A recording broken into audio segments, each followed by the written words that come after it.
Maraming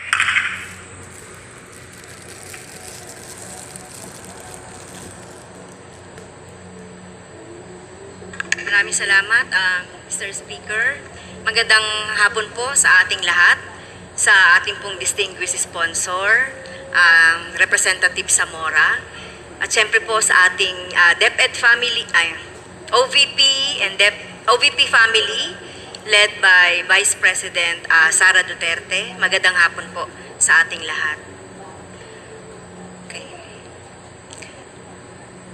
So, going to the budget of the Office of the Vice President in 2024,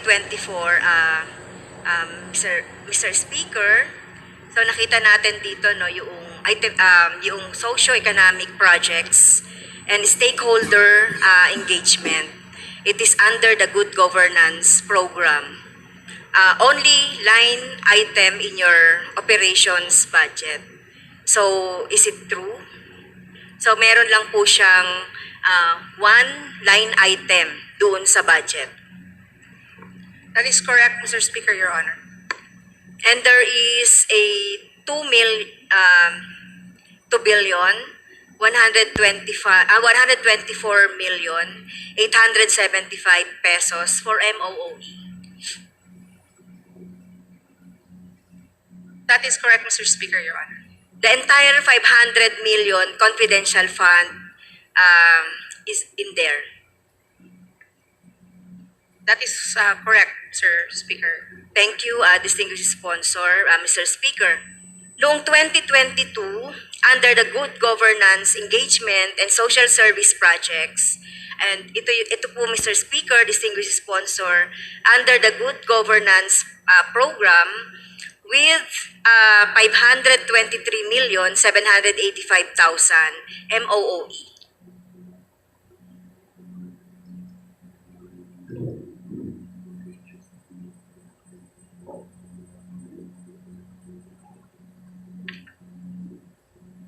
That is correct, Mr. Speaker, Your Honor. Yes. Okay. Under the 2024 projects and engagements, okay, so nakalagay po ang plural, no? Can you specify, Mr. Speaker, distinguished sponsor, what are those socio-economic projects and the stakeholder engagements? Kasi ano siya parang isang item lang siya. So can you specify, Mr. Speaker, these projects and engagements? Mr.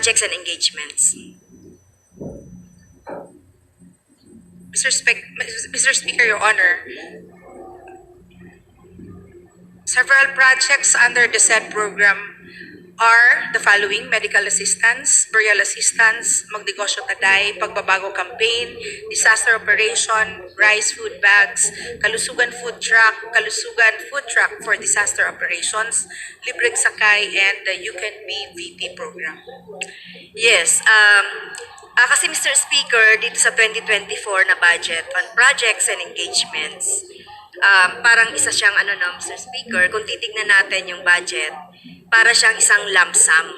Kasi hindi naka-specify yung yung mga projects and engagements. So when we see different budget, katulad ng ibang mga agencies, meron din silang mga naka-specify as you have mentioned, distinguished sponsor. So for the siguro later in the amendment siguro, would the distinguished sponsor agree that these projects and engagement should be itemized in our budget so that we can see what are the engagements and projects in the office of the Vice President? Kasi parang kung titignan niyo siya, Mr. Speaker, parang lump sum lang siya na nakikita natin under Good Governance Program. Sir Speaker, Your Honor, we take note of the suggestion of Your Honor and we will consider. Okay, pag sinabi ko, tama. Thank you, Mr. Sponsor, Madam Sponsor, for that positive answer. Kasi pag sinabi natin item of appropriation, this is pertain to the amount appropriated for each activity or project as authorized by the GAA, okay, or by the act, okay? So the particulars of expenditure to be funded should be itemized, okay? So isa-isahin natin, Mr. Speaker, kada activity and project.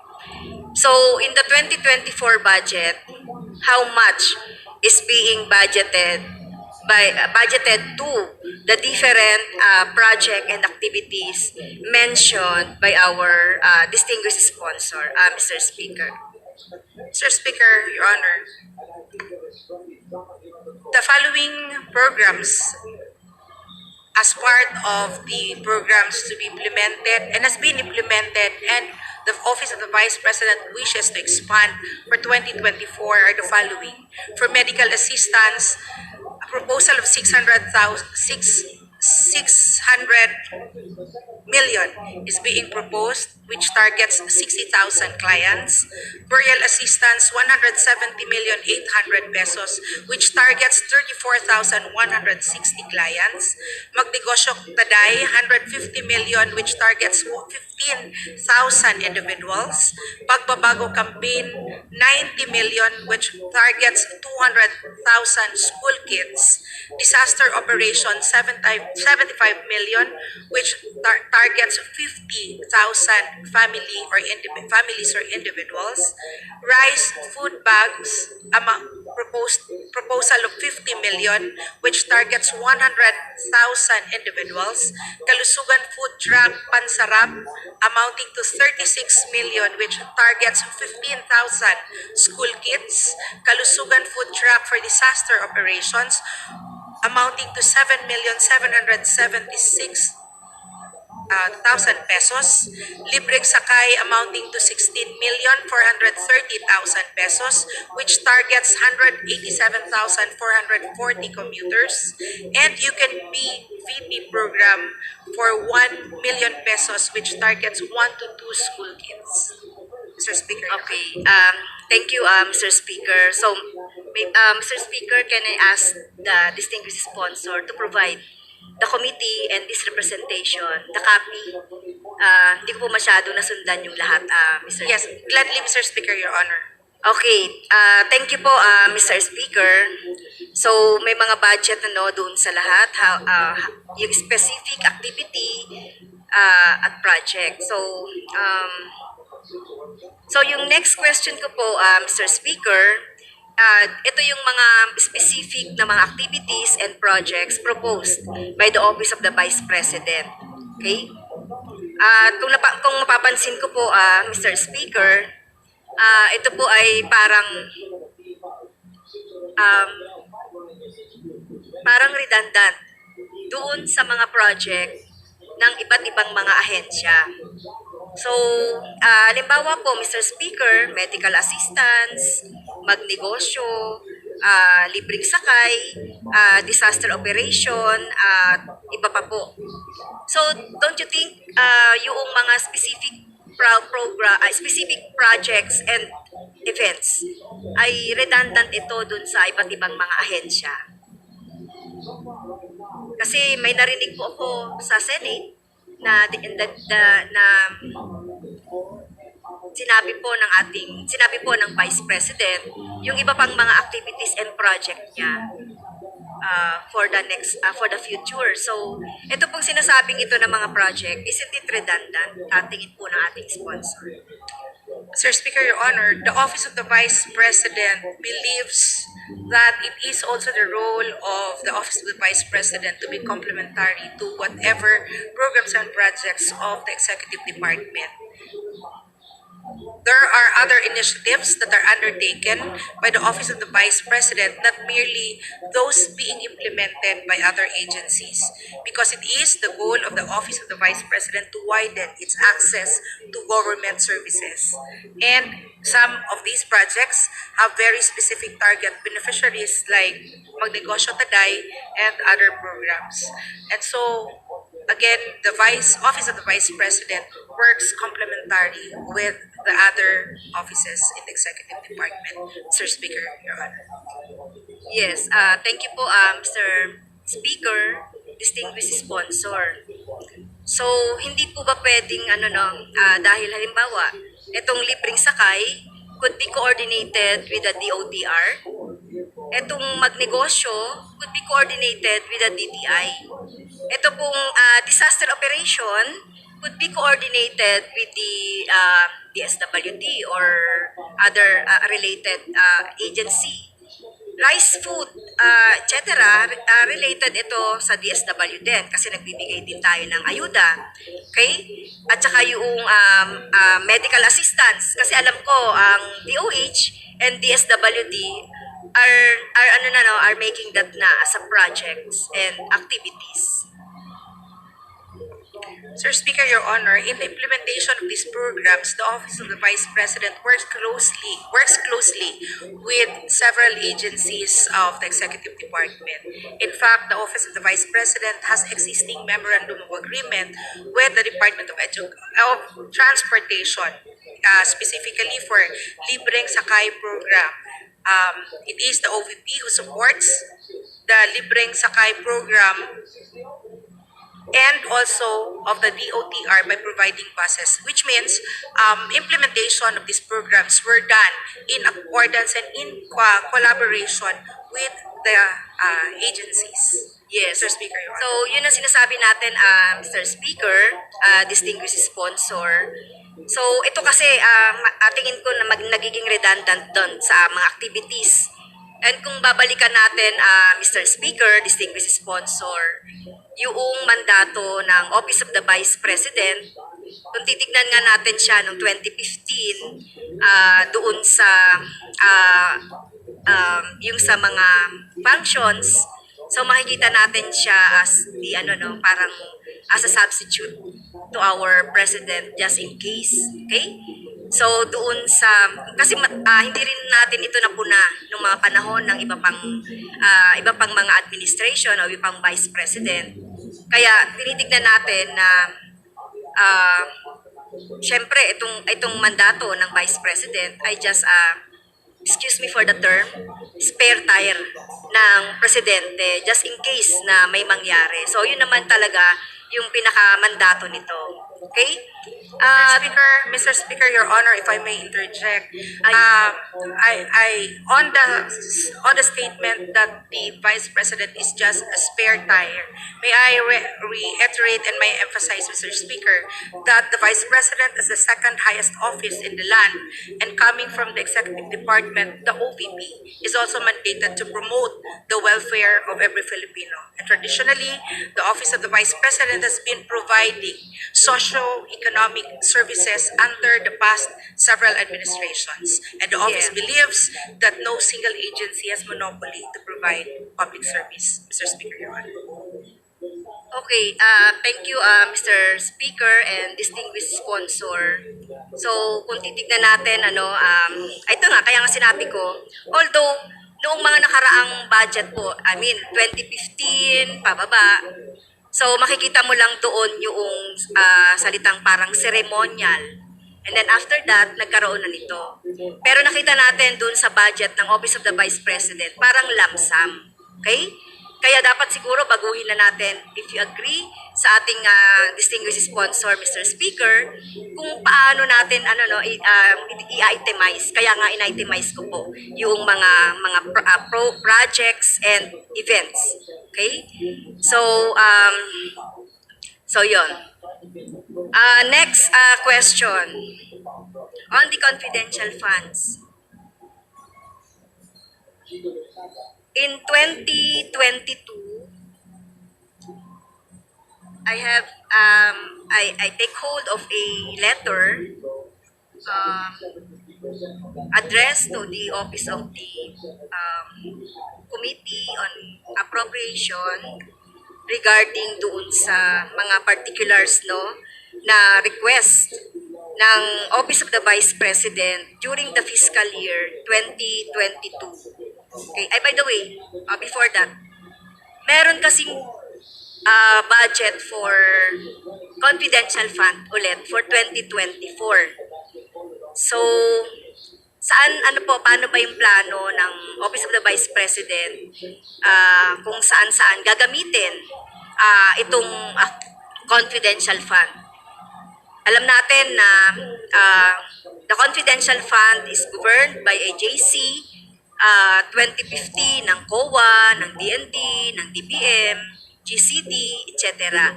So based on the events and projects, hindi pala program. Kasi ang program kasi sa definition natin sa GAA yung medyo mahaba-habang mga activities and events.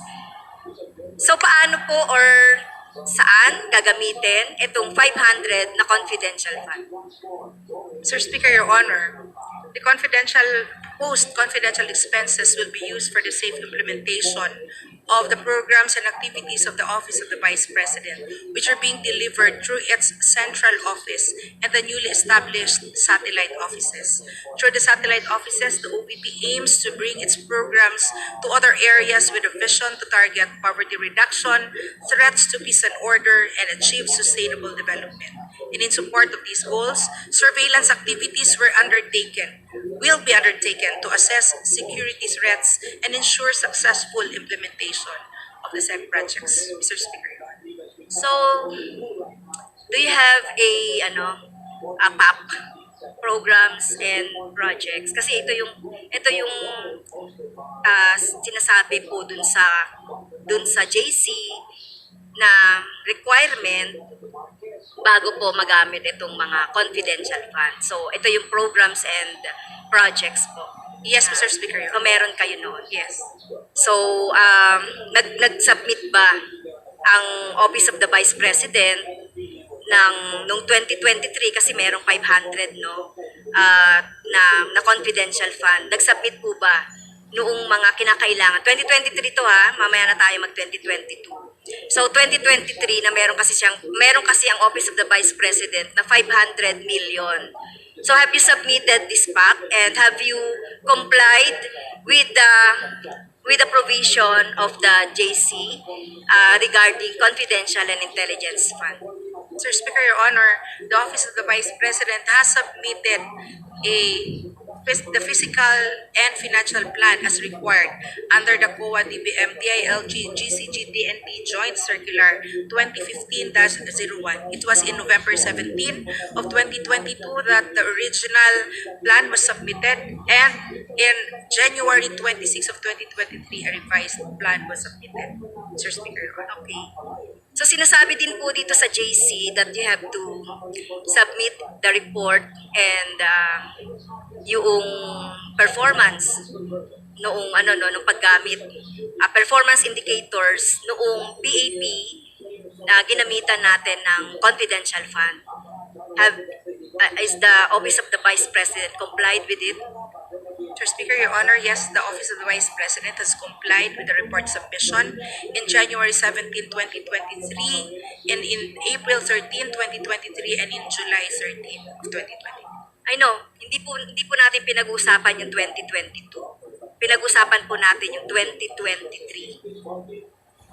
2023 pa lang po ngayon di ba? May budget po ang Office of the Vice President ng 500 million. It is expressly provided doon sa budget ng OVP yung 500 million. So what I'm asking Mr. Speaker, distinguished sponsor, ay kung what was the latest submission of the Office of the Vice President? Kasi ngayon ay third quarter going to fourth quarter. So, nag-submit ba ito nung first quarter ng 2023, second quarter ng 2023?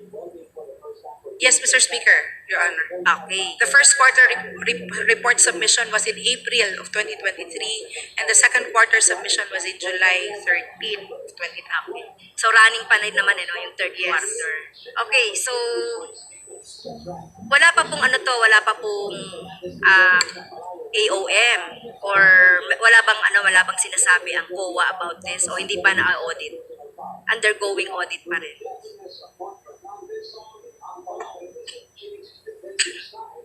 None, Mr. Speaker, Your Honor.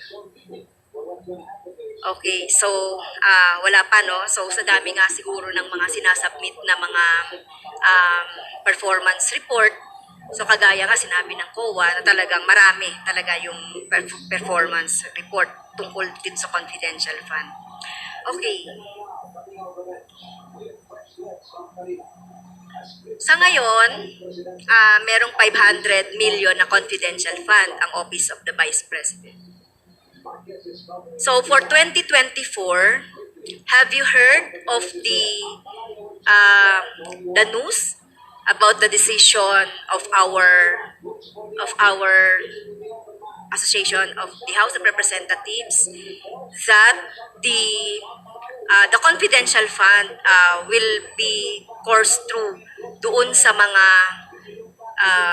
agencies na may kinalaman doon sa national security, may kinalaman sa spying, paniniktik, at iba pang mga may kinalaman doon sa national security. So have you heard of that, na ang decision po ng leadership na pinangunahan po ng iba't ibang political leaders dito sa Kongreso ay nagdesisyon sila na ilagay ito doon sa magpoprotekta doon sa ating West Philippine Sea, which is logical naman. At nakinig ang ating liderato doon sa clamor ng ating mga kababayan kaugnay dito sa confidential fund. Kasi when we brought this out, yung confidential fund, nakita natin yung iba't ibang problema in terms of pagsunod doon sa JC, liquidation, auditing, etc. So have you heard of that in fact merong letter doon, distinguished sponsor. So what is your comment, or ano po yung masasabi niyo doon? Sir Speaker, Your Honor, the Office of the Vice President is consistent on its stance since last year and even up to this year that the office submits to the discretion and wisdom of Congress. Okay, so ang ibig sabihin, dahil ang Office of the Vice President at ang DepEd ay hindi naman ahensya na related sa national security, spying, surveillance, etc. So, willing to forgo itong confidential fund for 2024. The Office of, Mr. Speaker, Your Honor, the Office of the Vice President is firm in its stand that they believe that the office can only propose on how they will do their job. And as to the approval of the proposed funding and budget, they submit to the wisdom and discretion of Congress. So, walang magiging violent reaction pag tinanggal. Halimbawa, yung 500 na confidential fund sa Office of the Vice President. Can you still pursue the implementation of these programs and events without this confidential fund? Kasi I heard naman the Vice President na sabi niya pwede naman daw. Again, the Office of the Vice President can only propose on how they will do the job. And as of this time, with the development of what the Honorable colleague has mentioned, the Office of the Vice President again would submit to the wisdom of Congress. Okay. Thank you, distinguished sponsor, Mr. Speaker. Okay, doon tayo, Mr. Speaker, sa last topic ko about the confidential fund in 2022.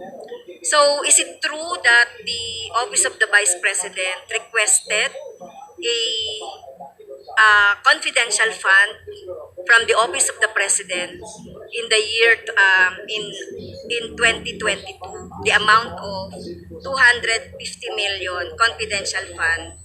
Sabi kasi in consideration daw sa safe implementation of various projects and activities under the Good Governance Program of the OVP and the conduct of its various official engagements and functional representation in international and domestic events.